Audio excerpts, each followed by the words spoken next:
Space Intuitive, and this is our current events for the week of December 14th, 2010.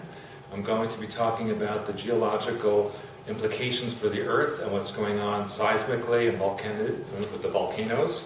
I have a map here of the world that I'm going to show you and talk about.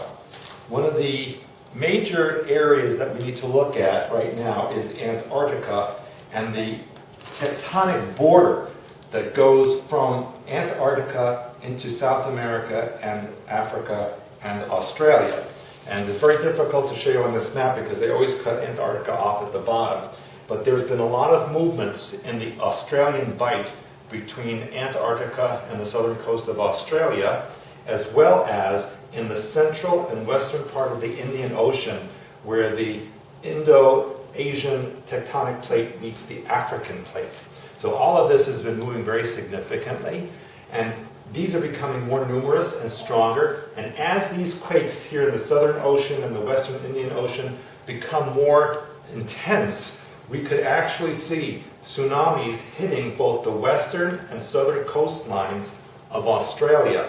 This is also affecting the mid-Atlantic ridge that goes right here between Africa, South America, up into the middle of the Atlantic. Iceland sits right on top of it, and then it goes right up to Svalbard and Spitsbergen. We've been seeing a lot of earthquakes off the coast of Brazil, and even here in the middle of the Atlantic on the ridge going towards Iceland. This is what's also promoting the volcanic activity in Iceland and making it so strong these days. We also need to watch the Canary Island of Las Palmas volcano, which is the largest volcano in the Atlantic. If that collapses, and the theory is that it will collapse in the next eruption, that wall of rock, 12 billion or trillion cubic tons of rock, will roll into the Atlantic Ocean and create a tsunami that could literally hit the east coast of North America, as well as the west coast of Africa and parts of Europe as well, from the waves that will be generated from the rock falling into the water. Of course, we need to keep an eye on Hawaii. Hawaii has been moving at tremendous rates. The land around Hawaii is lifting up. As we know, this is the remnant of Lemuria, and the whole Pacific Rim is being affected, and we need to keep an eye on the west coast of California, Baja California, the Aleutian Islands and Alaska. A lot of the volcanoes are going off in this area, especially in British Columbia, where one volcano that's been dormant for 10,000 years has been recently erupting. So a lot is going on here. If I can now move just specifically to the U.S., we have a lot of activity going on in places you wouldn't expect. For example, there's been a swarm of activity of earthquakes in central and northern Arkansas. Of course, this is at the end, or I should say an offshoot of the New Madrid fault line that actually generates from the St. Lawrence Seaway. There's a major quake or fault line right here that cuts down through Ohio into southern Indiana, where it becomes the New Madrid fault line, and then continues through southern Illinois into Missouri and Arkansas.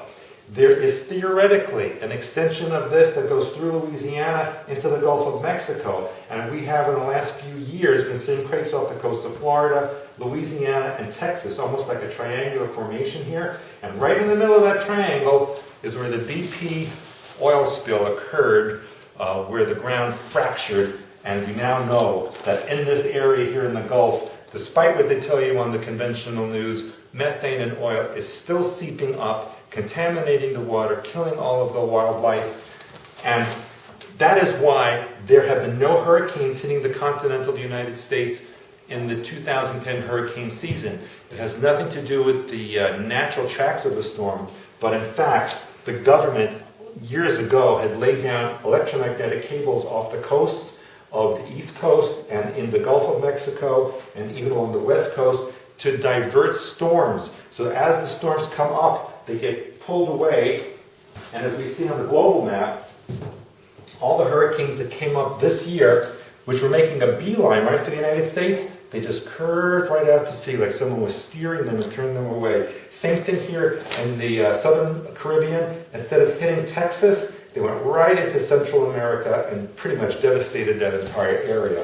So we're seeing weather manipulation, quake manipulation, volcanism manipulation, And we need to also keep in mind that almost 90% of the earthquakes and volcanic eruptions on the Earth are not monitored because the Earth is so much, almost 2/3 covered in water, and that means a lot of the monitoring equipment is not available under the deep parts of the ocean.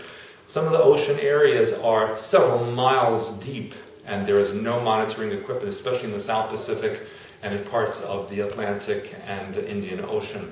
So there are volcanoes going off there, quakes happening, and we don't know about them. So instead, what we see are these tsunamis, or what they're calling freak waves, hitting in the Drake Passage and in other parts of the world. And scientists are saying they're coming from storms generated, thousands of miles and kilometers away, when in fact they're being generated by quakes and volcanic activity under the ocean that are not seen or monitored.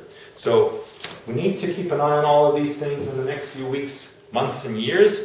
It's going to get a lot worse before it gets a lot better, and I'll keep you updated on all of this information as I receive it on these videos and on my website, expansions.com.